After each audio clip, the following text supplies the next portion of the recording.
Hello, welcome back. मैं विनय मिश्रा।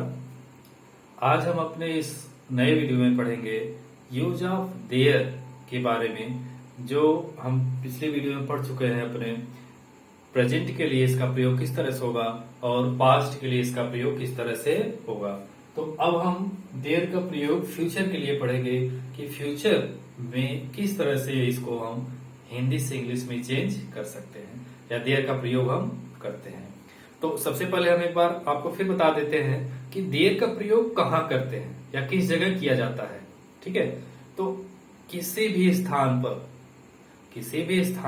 किसी भी वस्तु के होने या न होने का बोध होता है और वहां पर कर्ता निश्चित नहीं होता है, तो कर्ता के स्थान पर देयर का प्रयोग किया जाता है। समझ रहे? मतलब किसी भी स्थान पर यह बताया जाए कि यहाँ कुछ है या नहीं है और कर्ता निश्चित नहीं होता है, तो वहां पर कर्ता के स्थान पर क्या लगता है, देयर का प्रयोग किया जाता है। समझ रहे? तो अब चलिए फ्यूचर टेंस के लिए हम किस तरह से इसका प्रयोग करते हैं ये जानते हैं। तो सबसे पहले अफर्मेटिव सेंटेंस का देख लेते हैं। अफर्मेटिव सेंटेंस को हिंदी से इंग्लिश में कैसे करेंगे देयर के यूज के साथ। सबसे पहले क्या लिखा जाएगा, देयर, फिर इसके बाद सहायक क्रिया यहाँ क्या लगेगा, विल या सेल, फिर इसके बाद बी, फिर उसके बाद अदर वर्ड लिखा जाएगा। समझ रहे? तो जैसे एक सेंटेंस है, घर में 4 कुत्ते होंगे। 4 कुत्ते होंगे, तो यहां पर देखिए घर में बताया जा रहा है कि 4 कुत्ते होंगे। तो अब यहां पर ये फ्यूचर टेंस है, तो सबसे पहले क्या लगेगा, देयर, फिर उसके बाद में विल बी 4 डॉग्स, कहां पर, घर में, in the house, there will be 4 dogs in the house, घर में 4 कुत्ते होंगे। मेरे बैग में 2 किताबें होंगी। मेरे बैग में 2 किताबें होंगी, तो there will be 2 books in my bag. मेरे बैग में 2 किताबें होंगी, तो there will be 2 books in my bag. ठीक है। स्कूल में 10 छात्र होंगे। स्कूल में 10 छात्र होंगे, तो there will be 10 students in the school. School में 10 छात्र होंगे। ठीक है, तो इस तरह के वाक्य में यह बताया जा रहा है कि कहीं पर कुछ है या नहीं है। समझ रहे? तो इसमें यह बताया जा रहा है कि कुछ है या होगा। फ्यूचर टेंस है तो जाहिर सी बात है कि होगा। तो जैसे घर में 4 कुत्ते होंगे, तो there will be 4 dogs in the house. अगला है, मेरे बैग में 4 किताबें होंगी, तो देयर विल बी 2 बुक्स, 2 किताबें होंगी, 2 books in my bag. There will be 10 students in the school. School में 10 छात्र होंगे। ठीक है, तो ये है अफर्मेटिव सेंटेंस का हिंदी से इंग्लिश बनाने के लिए रूल्स, किसका, देयर का। अब चलिए निगेटिव इसका देखते हैं कि निगेटिव किस तरह से बनेगा।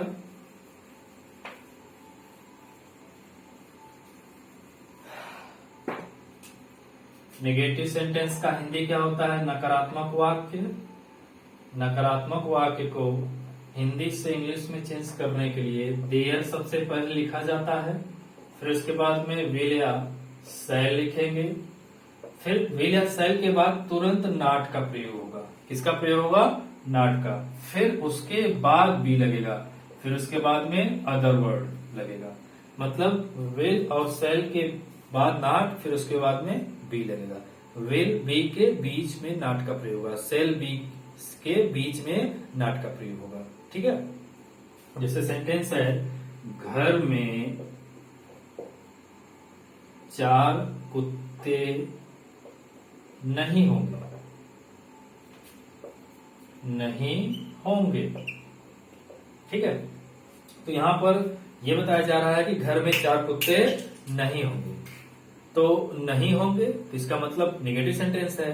तो वाक्य किस तरह से बनेगा? There will not be. यहां पे देखिए विल बी के बीच में नॉट का प्रयोग हुआ है। तो there will not be 4 dogs in the house. There will not be 4 dogs in the house. घर में 4 कुत्ते नहीं होंगे। समझ रहे? स्कूल में 10 छात्र नहीं होंगे। तो there will not be 10 students in the school. There will not be 10 students in the school. School में विद्यालय में 10 छात्र नहीं होंगे। समझ रहे? मेरे बैग में 10 रुपया नहीं होगा। मेरे बैग में 10 रुपया नहीं होगा। तो there will not be 10 rupees in my bag। ठीक है, तो ये है फ्यूचर टेंस के लिए नेगेटिव सेंटेंस।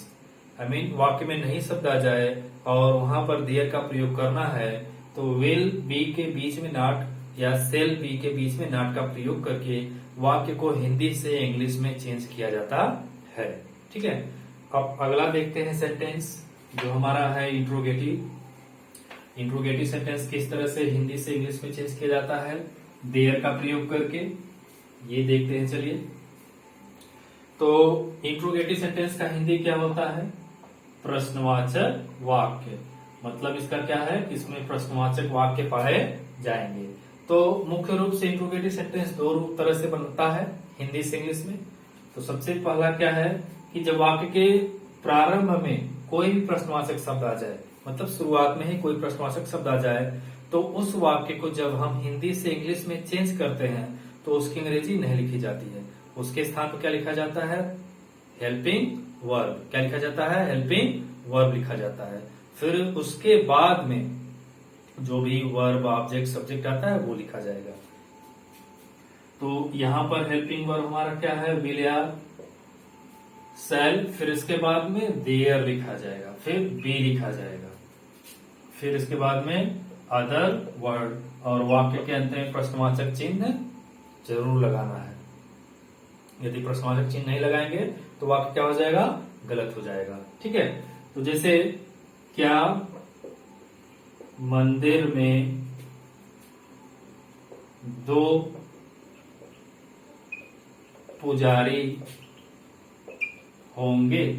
Question mark. ठीक है, तो अभी यहां पर क्या मंदिर में 2 पुजारी होंगे, ये पूछा जा रहा है कि क्या मंदिर में 2 पुजारी होंगे। तो वाक्य के शुरुआत में ही प्रश्नवाचक शब्द है, तो इसका मतलब है कि इसकी अंग्रेजी नहीं लिखी जाएगी। इसके स्थान पर क्या लिखा जाएगा? सहायक क्रिया। तो विल या शैल, तो यहां पर विल लिखेंगे। Will there B priest. 2 पुजारी हैं तो 2 प्रीस्ट। 2 प्रीस्ट, प्रीस्ट क्या होता है? पुजारी। In the temple and question mark लगाते हैं। Will there be 2 priests in the temple? क्या मंदिर में 2 पुजारी होंगे? और भी सेंटेंस देख लीजिए। क्या विद्यालय में 2 अध्यापक होंगे या 5 अध्यापक होंगे? तो there will be 5 teachers in the school. लिख देते हैं, क्या विद्यालय में 5 अध्यापक होंगे? तो will there be 5 teachers in the school and question mark. ठीक है, तो जब भी वाक्य के शुरुआत में प्रश्नवाचक शब्द आएगा तो उसकी अंग्रेजी नहीं लिखी जाएगी, उसके जगह पे सहायक क्रिया विल या शैल लिखा जाएगा, फिर उसके बाद में देयर, फिर बी, फिर उसके बाद में अदर वर्ड और वाक्य के अंत में क्वेश्चन मार्क लगेगा। चलिए दूसरा देखते हैं इसका कि जब हिंदी वाक्य के बीच में कोई प्रश्नवाचक शब्द आ जाए तो इस तरह के वाक्य को कैसे हिंदी से इंग्लिश में चेंज किया जाएगा देयर का प्रयोग करके। तो सबसे पहले उस प्रश्नवाचक शब्द की अंग्रेजी लिखी जाती है क्वेश्चन वर्ड, फिर उसके बाद में हेल्पिंग वर्ब विल या शैल लिखा जाएगा, फिर देयर, देयर के बाद तब बी लिखा जाएगा, फिर उसके बाद में तब अदर वर्ड और उसके अंत में क्वेश्चन मार्क लिखा जाएगा। ठीक है, तो जब हिंदी वाक्य के बीच में कहीं पर भी कोई प्रश्नवाचक शब्द आता है तो उस वाक्य को जब हम हिंदी से इंग्लिश में चेंज करते हैं तो उसकी अंग्रेजी उसकी अंग्रेजी सबसे पहले लिखी जाती है क्वेश्चन वर्ड, फिर उसके बाद में विल या शैल लिखा जाएगा, फिर देयर और बी। देयर ध्यान दीजिएगा विल बी के बीच में या शैल बी के बीच में देयर का प्रयोग किया जाएगा, फिर उसके बाद में अदर वर्ड लिखा जाएगा और वाक्य के अंत में क्वेश्चन मार्क जरूर लगेगा। ठीक है, जैसे मंदिर में क्यों 4 कुत्ते होंगे क्वेश्चन मार्क। तो यहां पर क्यों देखिए वाक्य के बीच में आया है, तो जब वाक्य के बीच में आया है तो इसकी अंग्रेजी क्या होगी, सबसे पहले लिखी जाएगी। तो why will there be 4 dogs in the temple question mark. ठीक है, why will there be 4 dogs in the temple, मंदिर में क्यों 4 कुत्ते होंगे। अगला सेंटेंस है सड़क पर क्यों 2 गायें होंगी, सड़क पर क्यों 2 गायें होंगी। तो इसका क्या हो जाएगा कि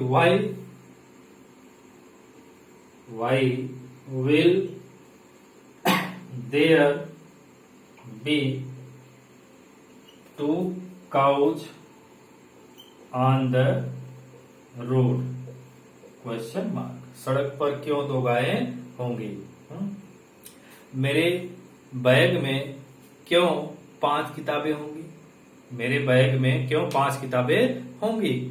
तो why will there be 5 books in my bag.